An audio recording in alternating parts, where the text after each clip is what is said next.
श्री कृष्ण कहते हैं, किसी को दुख देकर मुझसे अपने सुख की इच्छा मत करना, और अगर तुम किसी को एक पल भी सुख देते हो तो अपने दुख की चिंता कभी मत करना। जब दर्द और कड़वी बोली दोनों सहन होने लगे तो समझ लेना जीना आ गया है। कौन क्या कर रहा है, कैसे कर रहा है, क्यों कर रहा है, इन सब से आप जितना दूर रहेंगे उतना ही खुश रहेंगे।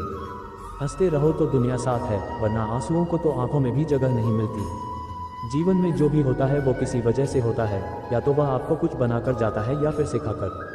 कटना, पिसना और अंतिम बूंद तक निचोड़े जाना, गन्ने से बेहतर कौन जानता है कि मीठा होने का नुकसान कितना होता है। अगर भगवान तुमसे ज़्यादा इंतजार करवा रहे हैं तो तैयार रहना, वह उससे कहीं ज़्यादा देने वाले हैं जितना तुमने मांगा है। जब कोई दिल दुखाए तो सबसे बेहतर है कि हम चुप हो जाए, क्योंकि जिन्हें हम जवाब नहीं देते उन्हें फिर वक्त जवाब देता है। अंधे बहरे गूंगे बनकर अपने लक्ष्य पर ध्यान देते रहो, लोग जरा सी बात पर आपको छोड़ देते हैं और भगवान जरा सी प्रार्थना से आपको थाम लेते हैं। कर्मों से डरिए, ईश्वर से नहीं। ईश्वर तो माफ कर देता है मगर कर्म नहीं। यह तो सत्य है कि जैसे बछड़ा 100 गायों में अपनी माँ को ढूंढ लेता है, उसी प्रकार कर्म अपने कर्ता को आज नहीं तो कल ढूंढ ही लेता है। नियत साफ और मकसद सही हो तो यकीनन किसी न किसी रूप में ईश्वर भी आपकी मदद करते हैं। जिस तरह लोग मरे हुए इंसान को कंधा देना पुण्य समझते हैं, काश इस तरह जिंदा इंसान को सहारा देना समझने लगे तो जिंदगी आसान हो जाएगी। मत सोच इतना जिंदगी के बारे में, जिसने जिंदगी दी है उसने भी तो कुछ सोचा होगा। बेवजह ही नहीं होती लोगों से मुलाकात, किसी से सबक मिलता है तो किसी से ज्ञान। जिंदगी में जितना शांत रहोगे अपने आप को उतना ही मजबूत पाओगे, क्योंकि लोहा ठंडा होने पर ही मजबूत होता है। गरीब रहोगे कोई ध्यान नहीं देगा, मेहनत करोगे तो सब देंगे, लेकिन जब कामयाब हो जाओगे तो सब जलेंगे। जिंदगी वो हिसाब है जनाब जिसे पीछे जाकर सही नहीं किया जा सकता, इसलिए आज में सुधार करें और पुरानी बातों को अनुभव की तरह इस्तेमाल करें। जिस जिंदगी में उत्साह, लक्ष्य और अनुशासन न हो उसे जिंदगी जीना नहीं, जिंदगी काटना कहते हैं। कभी कभी आप बिना कुछ गलत किए भी बुरे बन जाते हैं, क्योंकि जैसा लोग चाहते थे आप वैसा नहीं करते। जिस मनुष्य के हृदय में सच्ची मानवता हो उसकी सोच हमेशा यही होगी कि मुझे मिला हुआ दैव किसी को न मिले और मुझे मिला हुआ सुख सबको मिले। मैंने हंसकर भी देख लिया और रोककर भी देख लिया, किसी को पाकर और किसी को खोकर भी देख लिया, और यह जान भी लिया कि जिंदगी वही जी सकता है जिसने अकेले जीना सीख लिया। जिंदगी बहुत कुछ सिखाती है, थोड़ा रुलाती है, थोड़ा हंसाती है। खुद से ज़्यादा किसी पर भरोसा मत करना, क्योंकि अंधेरे में तो परछाई भी साथ छोड़ जाती है। अगर कोई आपको सच्चा प्यार करता है तो वह आपको समय जरूर देगा, आपका हर स्थिति में साथ देगा और हमेशा आपके लिए समर्पित रहेगा, क्योंकि सच्चा प्यार एक दूसरे की खुशियाँ चाहेगा, आंखों में पानी नहीं। लोहे को कोई नष्ट नहीं कर सकता, बस उसका जंग उसे नष्ट कर सकता है। इसी तरह आदमी को कोई और नहीं बल्कि उसकी सोच ही नष्ट कर सकती है, इसलिए सोच अच्छी रखो, निश्चित अच्छा ही होगा। इतने कमज़ोर मत बनो कि कोई भी आपको तोड़ सके, बल्कि इतने मजबूत बनो कि आपको तोड़ने वाला खुद ही टूट जाए। दर्द आपको मजबूत बनाता है, डर आपको बहादुर बनाता है, अनुभव आपको सीख देता है। जिस दिन हम समझ जाएंगे कि सामने वाला गलत नहीं, सिर्फ उसकी सोच हमसे अलग है, उस दिन जीवन में सब दुख दूर हो जाएंगे। क्यों रोते हो मन का ना होने पर, जो लिखा है वह होकर रहेगा। एक रास्ता बंद करने से पहले भगवान 10 रास्ते खोल देते हैं। गर्मी के मौसम में पत्ते सूखने के बाद भी पंछी घोंसला नहीं छोड़ते, क्योंकि वो जानते हैं कि फिर से बरसात आएगी और पेड़ पर नए पत्ते आएंगे। जो हुआ उसे भूलकर नई शुरुआत करो, और याद रखो जिसका कोई नहीं होता उसका भगवान होता है। मतलब से जुड़े रिश्ते मतलब तक साथ देते हैं, लेकिन दिल से जुड़े रिश्ते आखिरी सांस तक निभाते हैं। अच्छा काम करते रहो, चाहे कोई सम्मान करे या न करे, क्योंकि सूर्य तब उदय होता है जब करोड़ों लोग सोए रहते हैं। दुनिया में हर एक काम आसान है, केवल अंदर से आवाज़ आनी चाहिए। हमेशा मेहनत और उस परमात्मा पर विश्वास रखना ही सफलता का सूत्र है। जीवन में सबसे बड़ी गलती वो है जिस गलती से हम कुछ सीख नहीं पाते।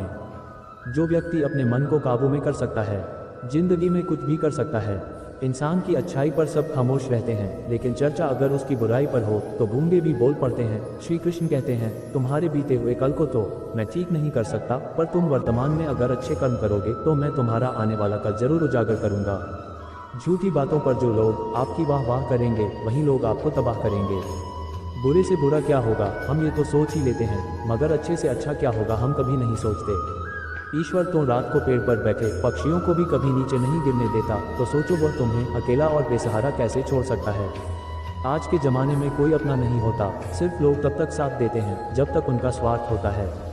अगर कोई अकेला है तो इसका मतलब यह नहीं कि उससे कोई पसंद नहीं करता, बल्कि वो अकेला इसलिए है क्योंकि उसने दुनिया को जान लिया है। एक समय की बात है, एक मंत्री और एक सिपाही तलवार को साफ कर रहे थे।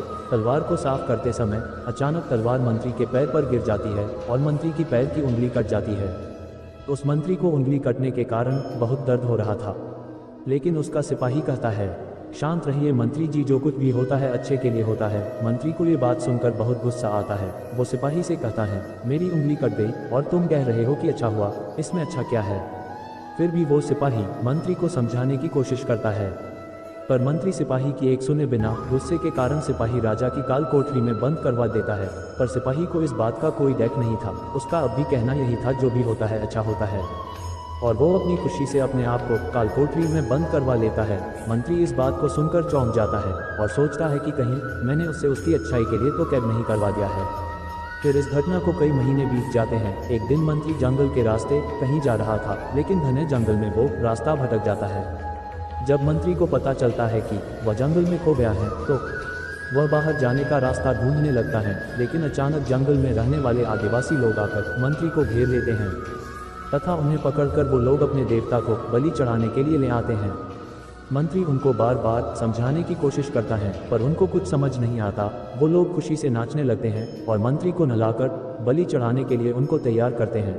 तभी वहाँ आदिवासी लोगों का मुखिया आता है और देखता है कि पैर की एक उंगली कट चुकी है। इसे देखकर उनका मुखिया कहता है कि इस इंसान की बलि नहीं दी जा सकती, क्योंकि ये इंसान पूरा नहीं है, इसका एक अंग कटा हुआ है और उनके भगवान को एक पूरे इंसान की बलि ही दी जाती है। अगर इस इंसान की बलि दी जाएगी तो उनके देवता खुश होने की जगह नाराज हो जाएंगे। फिर वो लोग मंत्री को छोड़ देते हैं। मंत्री खुशी खुशी अपने घर चला जाता है और सोचता है कि अगर मेरी उंगली उस दिन न कटती तो आज मेरी मौत हो जाती। इसका मतलब सिपाही सही कह रहा था कि जो कुछ भी होता है अच्छे के लिए होता है।